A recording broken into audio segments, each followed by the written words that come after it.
आप सभी साधकों व जानकारों का मेरे इस वीडियो में स्वागत करता हूं। मुझे बहुत खुशी है आप सब लोगों ने मुझे लाइक किया।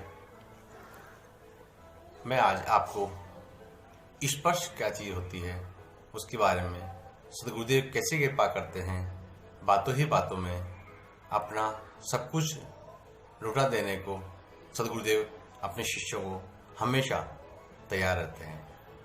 लेकिन विडंबना देखिए कि शिष्यों के पास ही कभी ना कभी टाइम की व्यवस्था, कभी कैसी व्यवस्था, कभी कैसे बहाने बहुत होते हैं। फिर भी सदगुरुदेव जो होते हैं वह शिष्यों के मन को स्पर्श कर ही लेते हैं। और फिर क्या कहते हैं, जब सदगुरुदेव भगवान जो होते हैं वो क्या कहते हैं, तुम व्यर्थ की साधनाओं के मामलों में उलझे हो। सदगुरुदेव भगवान कह रहे हैं, जिस प्रकार अर्जुन को श्री कृष्ण भगवान कह रहे थे, तुम सिद्धियों के बियाबान जंगल में व्यर्थी भटक रहे हो। ये सब तो सहज संभव है, क्योंकि सारी विद्याएं, उपविद्याएं तो गुरु के रोम रोम में निहित है। यह हकीकत भी है, जिसने गुरु को पढ़ लिया, गुरु को जान लिया, उसने सभी सिद्धियां अपने हस्तगत कर ली। और उनके सारे शरीर में सिद्धियां ही तो हैं, सारी सिद्धियां उनके शरीर में स्थित रहती हैं। आप सही माने मेरे सदगुरुदेव भगवान की एक एक बातें मैं कैसे अपने शब्दों में कहूँ, मेरे पास शब्द ही नहीं है। हाँ, जब वो चलते थे तब वो हंसते थे, वो मुस्कुराते थे। कहा भी गया है, एक बार सदगुरुदेव पे एक शिष्य ने भजन भी गाया, सदगुरु तेरा मुस्कुराना। वो वाक्य मुझे आज भी बहुत प्रिय लगता है। कहते हैं कि सदगुरुदेव का शरीर ब्रह्मांड की समस्त सिद्धियों का आधार होता है। सर्व सिद्धि गुरुदेव है।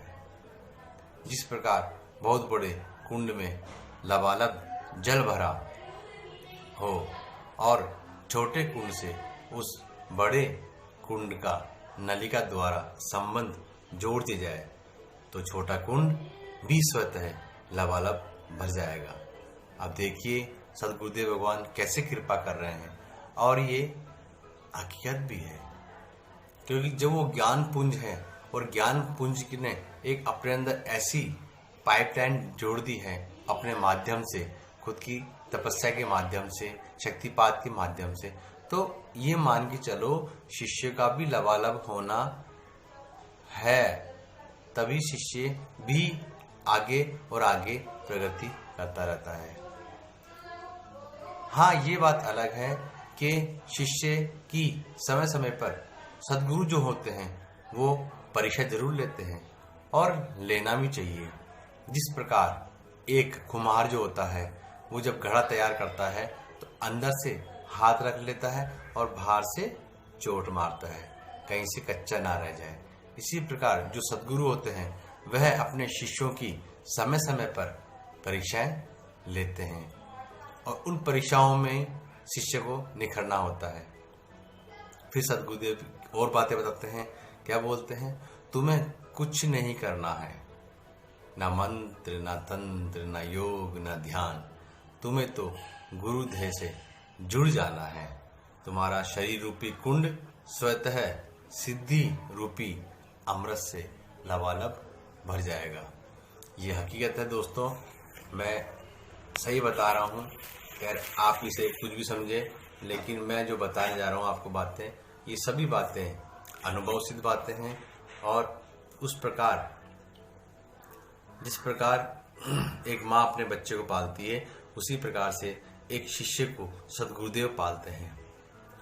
मन के बारे में भी गुरुदेव हमको बताया करते थे। क्या कहते थे, तुम जीवन के सारे भोगों के स्वामी हो सकते हो। धन दौलत, ऐश, आराम, भोग विलास के भी स्वामी हो सकते हो।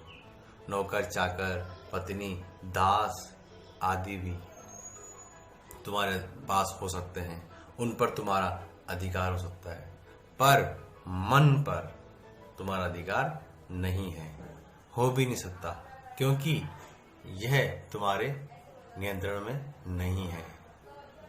और यदि यह नियंत्रण में नहीं है तो फिर जीवन में किसी पर भी नियंत्रण नहीं हो सकता, क्योंकि उपनिषद में मनस गुरु कहा है। गुरु को मन में उतारने से ही मन पर नियंत्रण सहज संभव हो जाता है।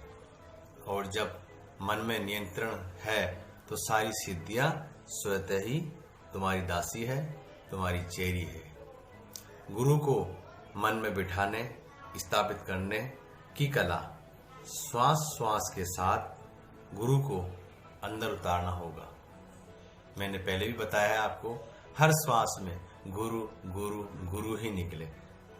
और यही तो पूर्ण षोडश कला युक्त युग पुरुष बनने की कुंजी होती है। श्री कृष्ण भगवान को 16 कलाएं सिद्ध थी, इसलिए 16 कला पूर्ण थे। कृष्ण वंदे जगत गुरु इसीलिए कहा गया। गुरुदेव में 64 कला पूर्ण है, तो मैं 64 कला पूर्ण होने पर वह क्या होंगे आप देखिए, बड़ा ही। मैं फिर कहना चाहूंगा, होंगे दुनिया के लाखों खुदा, मैंने तुझे अपना खुदा माना है।